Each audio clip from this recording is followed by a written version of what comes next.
Hello everyone. Today we're going to talk about a key part of the mechanics or content that's available for Neverwinter's Descent into Avernus. And this is the Rage of Bel event. We're going to focus on the actual fight against Bel himself. And you're going to see, this is a kind of fun video that I shot a while back. But I guess I only captured the video, not the audio, so I'm going to explain it as we go, which is just fine. But this is going to be kind of fun because it's a party that really had no idea how to do the event. And so what I won't show you is many minutes where I spent typing into chat with the party and walking them through how one does this event. But this is proof that a bunch of folks were completely unprepared to take on Bel, never experienced the mechanics, which can be a little bit complicated at first, can still make it. I die a lot, spoilers. And it's kind of brutal at times, but we make it. We succeed against Bel, the master of the Hellforge. So let's lay down a little bit of lore, and then we'll start this video so you can see the action. In the Avernus content, if you watch the previous streams that I've done, you've seen how the keep of Valenhas, this family, their castle has been brought, or is in the process of being dragged into the first layer of hell called Avernus. And the party, as they're going through this process of figuring out, can they help the family? What can they do? Can they stop the descent into hell? Goes on a number of different quests and learns that there is a ruler of hell called Zariel, and she is the current ruler, but that there is someone else who works for her, quote unquote, called Bel. And in additional content that they provide, you then get to fight against Bel. And there are a number of mechanics behind the scenes in the game, reasons why you want to do this, currency that you get, and unlocks you get to various items. So there's a reason that people want to do this and do it several times. But we're going to focus just on the events itself and the story underlying it. But let's kind of dig into this. So in the last stream, I did mention that Bel is not the current ruler, but was the ruler before, and Zara was actually before that. So they sort of taken turns due to the nefarious plots of the devils, going back and forth in who rules. And long before both of them, it was actually Tiamat, and Tiamat lost out power in a number of ways. She was not a very good ruler, didn't really care to rule. And the overall ruler of all of the Nine Hells is Asmodeus, and Asmodeus sort of offered it to Tiamat, but Tiamat said no, and it's just ping-pong back between Bel and Zariel. And Tiamat's defeat in the Tiamat storyline that started off all of Dungeons & Dragons 5th edition is what kind of really cemented that she would not be ruling, as she has found her plots checked. So all right, let's go into the actual event. And as I said, what I started with was a long explanation back and forth with the party about what the mechanics are. So here we are. You gather at a particular part in the map that's near where a siege event is, and when everybody's in the circle, you can start up the event and go in there. The first thing that's going to happen is we're going to see Bel in this battlefield surrounded by catapults. There are 4 catapults, and those are going to be very important. The beginning starts out very straightforward nature. You know, hey, let's all fight. Let's beat up Bel. And there's Bel standing right there, covered in hellfire. Pretty cool. He can hit hard. Watch me die really quickly here. I could not kill myself in time, and down I go. The party does a pretty good job in this adventure of healing us. I think I may have also had a incorrect setup item here, and I realized that at this point. But what can you do? I think, yeah, someone heals me just as I'm about to be permanently dead. So I can myself back up, get back in battle. Bel has some pretty cool boss maneuvers. That circle of red you just saw where he pounds down on everybody. He has a huge fiery sword that he swings against everybody. That's a lot of fun, does a lot of damage. You can usually see him pull back for the attacks, you know. The other thing he does, which is just a general defense and chaotic element, is that he teleports a lot. So you sometimes think, hey, I'm gonna like jump on him, like I'm gonna go here, and maybe he's there, maybe he's not. So sometimes you'll see me, you know, get ready to like pound him, and then you can't. And the combination of the red zones he throws and those other powers will result in a dynamic combat. Now, pay attention here to this next phase. We're all going to run around like chickens. Well, actually, we're going to dance like chickens. So you'll see that one person to my left has, now they're moving, but they have a little blue sphere above their head. They're walking towards me. What happens is there are a number of phases where Bel will stop and surround himself by this kind of field that he can't be destroyed. Everybody's going to have, under their feet, lava shows up. So you can see as we move, and I'm trying to move with Nashir, this other player, so that we create the same pool of fire and don't cover the entire playing field in it. That's a good tactic. If you can group up, move slowly, red circles appear. After a few seconds, a sort of comet lands down there and the whole place becomes fire. So you want to kind of keep moving, if possible, together, but that's not always possible.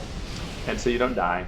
Meanwhile, the one person in the party randomly selected that has a blue sphere above their head, they have to go to a pile of ammo, pick up the ammunition for this, and then take it to the catapult, and it'll load it, and then they can fire it off. So this that phase ended, the player succeeded. Now we come over here and we start pounding on Bel again. For a brief moment he's vulnerable, and he does some talking to you about how he's going to destroy you and you can't stop him.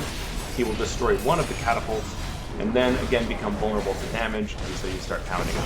Even though he's invulnerable while he's doing some of that talking to you, it's a good time to pound him just so you raise up the various things that the game gives you that with damage, with attacking, you power up. So as a barbarian here, formerly called Great Weapon Fighter, I can power up my Rage Meter, so even though I'm not doing damage, I can do that, and I'm ready for when he's vulnerable. So here we are again, we're back to the initial phase of attacking. So we get to attack him, we gotta be careful with the red zones, we're moving away. And when we do enough damage, we're gonna have to do that blue sphere catapult loading thing again to affect him, since he's gonna be vulnerable. Now, let's say kind of from the tabletop perspective, if you're a dungeon master and you want to kind of borrow some of these ideas, I have a little trouble with trying to apply video game concepts to battles. It can be done, but it can feel too gamey. Let's take a look here. So you see the person to my far right had a blue sphere above them. So they go over to, fortunately it's nearby, a ammo. There are 3 different spots, I think there are 4 different spots where the ammo shows up. So it can be random and it can be very sort of unfair. Briefly on fire there. I was trying to move with someone else, but they kind of were doing their own thing, so I just give up and move alone. It's a very good idea if you're doing this event, play the game, you want to equip some powers to let you move, to let you heal if you can. And if this can be done fast enough, sometimes you've got the ammo right next to the catapult, it's all real fast, then we're back into the attack sequence. So yeah, as I was saying, on the tabletop perspective, it can sometimes be fun to have things like this, but I don't like quite the setup of this for a D&D story. I do like invulnerability. What I would probably do is just a little bit less on the gamification of it and more on the story of it. So if you knew that this master of the Hellforge had, like, say, an amulet that made him invulnerable, and that amulet is, on a statue or something, then like, oh, I've got to destroy that amulet. That can be kind of fun, and then you end that invulnerability, and if you take a boss that's not overly powerful, and make them pretty strong because they get several rounds, one or more rounds of attacking you, while the rest of the party is trying to figure out this amulet business. So you get sort of extra rounds of attacks because you live longer as a foe, right? If you do that in the game. So let's talk about the last part. The last part that happens is really quite terrible, which is you combine the lava with being able to attack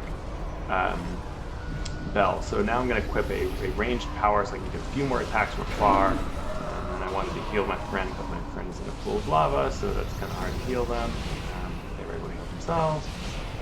So there's a lot of running around because you're creating pools of lava underneath, but you still have to fight Bel. Now Bel will come to you, so depending on how you're doing, you can, jump away, attack from range. Ranged damage dealers have the best chance here because they can, from afar, usually attack Bel. Again, if you find yourself completely swarmed by lava like we are now, you just keep moving around. Eventually, Bel will come to character, and so hopefully that's somebody who's on the outer perimeter where there aren't a bunch of pools of red, and then you can take some fight to them. The other thing is, eventually these pools will go away, or you can leap over them as I'm doing here. I'm kind of a little bit afraid here, stupid. Taking on Bel there, fire's about to show up, and move.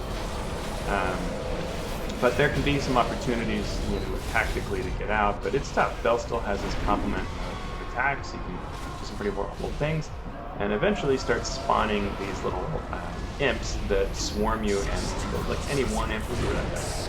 I got killed there. One of these imps also out of life scrolls. You can see the swarm of imps here. They do a tremendous amount of damage. They just killed me after someone tried to kill me. And so when they're all put together, it's really bad news. So some way to deal with the imps, or just to keep moving, is very helpful. Fortunately, you can see the pools of lava just went away in time for me to be revived, so it took a little bit longer. If you die, if the whole party wipes, you can go back to the beginning and you restart the current phase. So that's the good news. It's not as bad. It's not like you have to do the whole thing over. You have to do that phase and on. Caution here is the better part of it. You can get in your good ranged attacks, you can move around. As I said, it's very hard for ranged DPS. I made a mistake there, or for melee DPS. I made a mistake there, so I paid for it. The good news is if you die towards the end in this last phase, and the party can get Bel to the bottom, is what's going to happen here. I die, I time out, nobody's able to get me, I don't have any healing scrolls, so I'm dead. But right there, the party got him down to enough hit points to where he surrenders, and so he kneels, which is what happened in the backdrop there.